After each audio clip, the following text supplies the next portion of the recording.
The WNBA believed they could simply find Sophie Cunningham and be done with it. This is where it becomes even more bizarre though. The memo was not received by them. Cunningham made a multi-million-dollar win out of a $400 penalty. Yes, you heard correctly. The WNBA was just humiliated by Cunningham. She is now bringing to light the unfairness they have been pleading with them to overlook. How did she manage to do that? During a heated match against the Connecticut Sun, Cunningham took matters into her own hands in a league where referees have reportedly ignored Clark's persistent targeting. Fans went insane as a result of her actions, which caused a huge blowout. Overnight, Cunningham became an Indiana Fever legend, and you won't believe how it turns out. This is the tale of how, as the WNBA struggles with its own shortcomings, a single hard foul altered the game, revealed the league's officiating shortcomings, and made Cunningham a household name. Being a player is not all that Caitlin Clark is. Comparable to LeBron James and Stephen Curry, but perhaps with even more sway, she is the WNBA's lifeblood. This is the point at when everything shifts. Clark was responsible for an incredible 17% of all egregious foul calls in the WNBA during her inaugural season in 2024. An absurd figure that shows how frequently she was singled out. Isn't that absurd? Despite playing in just 40 games, Clark was the target of 12 of the 70 egregious fouls committed by the league, according to data gathered from WNBA game records. The physicality hasn't decreased this season. The scene was established by events such as Denai Carrington's eye poke in 2024 and Kennedy Carter's body check. Additionally, Clark still receives harsh fouls, shvees, and uncalled contact in 2025, which has fans and pundits fuming. However, what follows is quite crazy. One especially cruel incident occurred during the 2024 playoffs when Carrington's eye poked, momentarily sidelining Clark and causing the Fever to lose to the Connecticut Sun in the first round. Clark missed a run of games in June 2025 of this season because of a minor injury that was allegedly connected to the cumulative physical toll and its effects. They were vicious. According to Outkick, the WNBA had a 55% decline in viewership during her absence, going from an average of 9.9 million for Clark's games to less than 4.5 million. Following suit were ticket sales, with Sportico estimating a 30% decline in attendance for non-Clark games at venues like Gainbridge Fieldhouse. Here's why you should care about this. Not only did Clark's absence exacerbate the Fever, it revealed how dependent the WNBA was on her celebrity. Clark is the only thing propelling the W's recent surge in popularity, in contrast to LeBron or Curry, who shared the NBA limelight with other legendary players. Here's what they're not telling you though.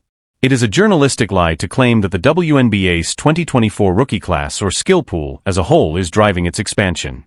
The information is unambiguous. Clark's Fever, her ESPN team, appeared in 18 of the 21 WNBA games that drew more than 1 million views in 2024. Although her matches against competitors like A.A. Wilson and Angel Ree attracted sizable crowds, interest declined in the absence of Clark.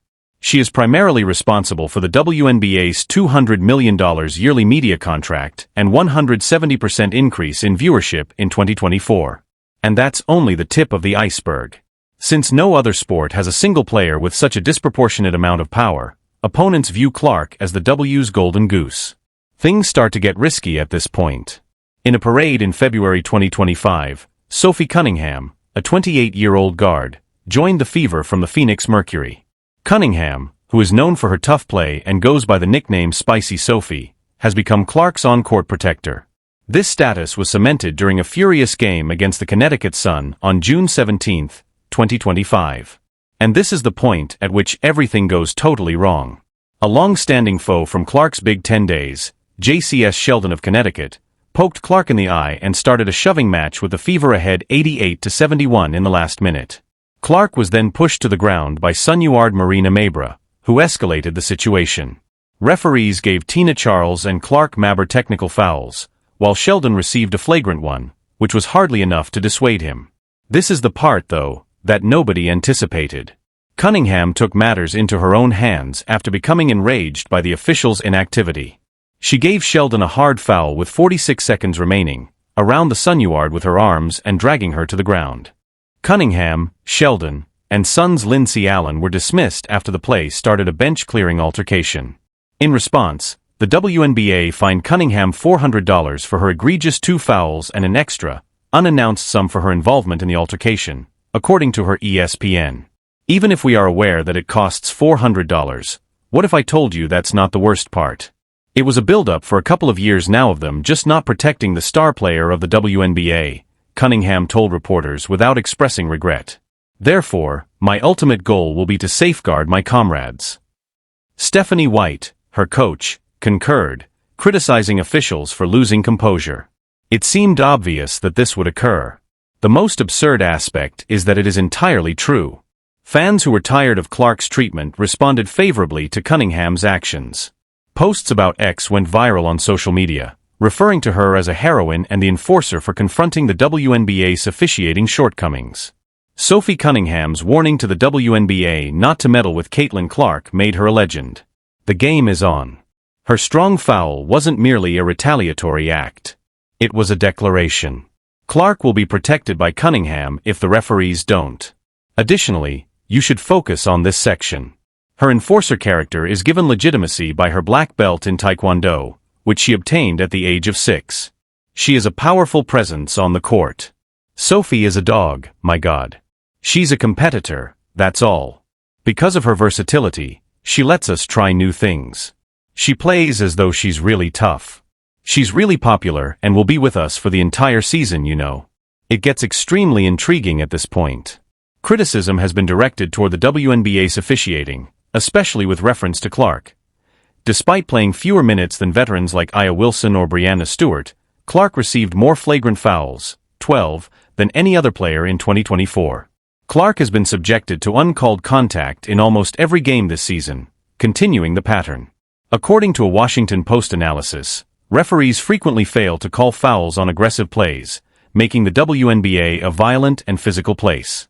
Respected commentator and Las Vegas Aces coach Becky Hammon supported Cunningham's move by stating, "People are sick of getting hit, and there's too much grabbing, bumping, and fouling that goes uncalled. This is what takes place, correct? This is the result. You have very competitive women who are world-class in their field, correct? Additionally, kids will compete and have their teammates back when you let them play physically and let these things occur. However, the majority of individuals totally overlook this. The WNBA is reluctant to defend Clark for reasons other than officiating. The league's culture is linked to this fundamental problem. Penalties are inconsistent despite the fact that veterans like John Phil Jones and Alyssa Thomas have been cited for severe fouls on Clark. For instance, Chennedy Carter's 2024 body check was only reviewed and escalated to a flagrant penalty without a suspension. The idea that Clark, a rookie sensation, is being harassed by veterans and is not receiving any protection from officials has been strengthened by the league's silence. And wait if you think that's horrible. Sun coach Reesht Mazain referred to Cunningham's foul as impolite and foolish. However, supporters and commentators contend that the WNBA's inability to protect its most valuable asset is the true disrespect. Without the help of Waterloo's rudeness, prices continue to drop. Let's start by giving credit where credit is due. This is the most crucial section though. There is no comparison to Clark's influence on the WNBA.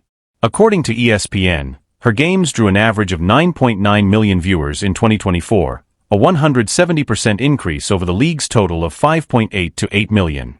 The Fever's home games sold out 90% of the time, and her presence increased league-wide ticket sales by 30%. According to Sportico, the W's ratings plummeted by 55% and ticket sales for non-Fever games fell precipitously when Clark skipped games in June 2025. And that's when things start to become crazy. This striking contrast demonstrates that Clark is the main attraction rather than the rookie class or seasoned players like Wilson. This is further supported by posts on X, where one user writes, "Without Caitlin Clark, the WNBA would be nothing. When she was absent, the ratings fell."